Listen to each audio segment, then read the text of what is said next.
Hello friends, मैं हूं अनुराग और आप सभी का स्वागत है इस वीडियो में। आज के इस वीडियो में हम बात करेंगे rich dad poor dad book के बारे में, जिसे अमेरिकन बिजनेसमैन रॉबर्ट कियोसाकी ने 1997 में लिखा था। ये बुक हमें मनी के बारे में सिखाती है, जो हमें स्कूल और कॉलेजेस में नहीं सिखाया गया है। इस बुक में ऑथर रॉबर्ट कियोसाकी ने अपने दो पिता के बारे में बात किया है। उनमें से एक है उनके खुद के फादर, जो पीएचडी हैं, और इस किताब में ऑथर ने उन्हें पुअर डैड का टाइटल दिया है। और दूसरे हैं उनके बेस्ट फ्रेंड के फादर, जो एक बिजनेसमैन है और इस किताब में रिच डैड हैं। इस बुक का पहला लेसन ये है कि rich don't work for money, money works for them. दोस्तों, रॉबर्ट के रिच डैड बताते हैं कि दुनिया के ज़्यादातर लोग रैट रेस में फंसे हुए हैं। आजकल दुनिया के ज़्यादातर लोगों की ज़िंदगी का मकसद सिर्फ यही है कि अच्छे कॉलेजेस में पढ़ाई करना, अच्छी नौकरी ढूंढना, शादी करना और फिर ज़िंदगी भर अपनी सैलरी से घर और कार जैसी चीज़ों के लोन भरना।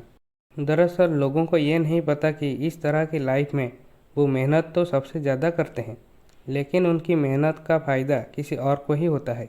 असल में बहुत से लोग इस रैट रेस का हिस्सा बनकर नाखुश भी होते हैं, लेकिन वो लोग अपने मन के डर और जिम्मेदारियों की वजह से इस रैट रेस में फंसे रहते हैं।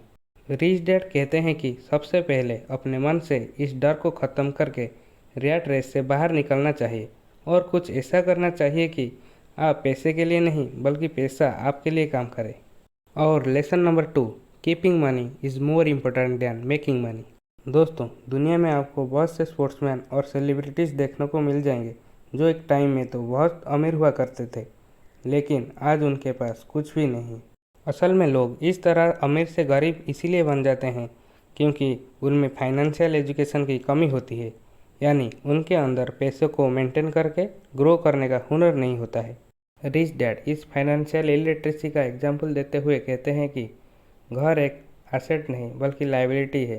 पूरी दुनिया में घर एक एसेट माना जाता है, जबकि उनके अनुसार घर एक लायबिलिटी है, क्योंकि एसेट तो वही होता है जो समय के साथ साथ आपको ज़्यादा पैसे कमा कर दे, जबकि घर के मामले में आपको कई सालों तक उसकी ईएमआई और लोन चुकाना पड़ता है, जिसके चलते आपके जेब से सिर्फ पैसा जाता है।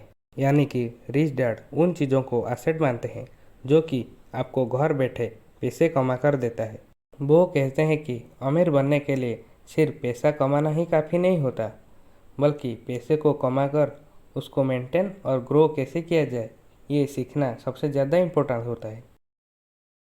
लेसन नंबर 3 में रिच डैड कहते हैं taxes are for only middle class and poor. इस लेसन में रिच डैड टैक्स की हिस्ट्री बताते हुए कहते हैं कि शुरुआत में टैक्स सिर्फ अमीर लोग पे करते थे, लेकिन समय के साथ साथ मिडिल क्लास और अपर मिडिल क्लास पर भी टैक्स लगना शुरू हो गया। और अगर आज की हम बात करें तो यह मामला पूरी तरह से उल्टा हो चुका है, क्योंकि आज अमीर लोग अपने दिमाग का इस्तेमाल करके खुद को टैक्स देने से बचा लेते हैं और सरकार के खाते में जो सबसे ज़्यादा टैक्स जमा होता है वो सिर्फ मिडिल और अपर मिडिल क्लास के द्वारा ही जमा किया जाता है।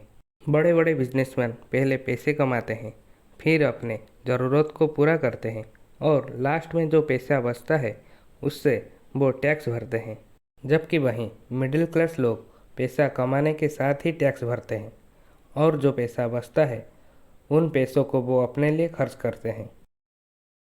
Lesson number 4, the rich invent money.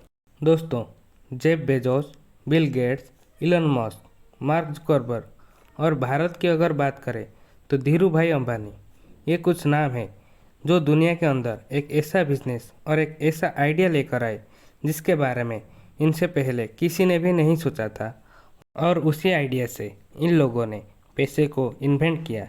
इससे पहले मार्केट में मौजूद किसी भी अवसर को कोई और व्यक्ति ढूंढ पाता, इन लोगों ने उनसे पहले इस अवसर को खोजा और उन पर तुरंत ही एक्शन लिया।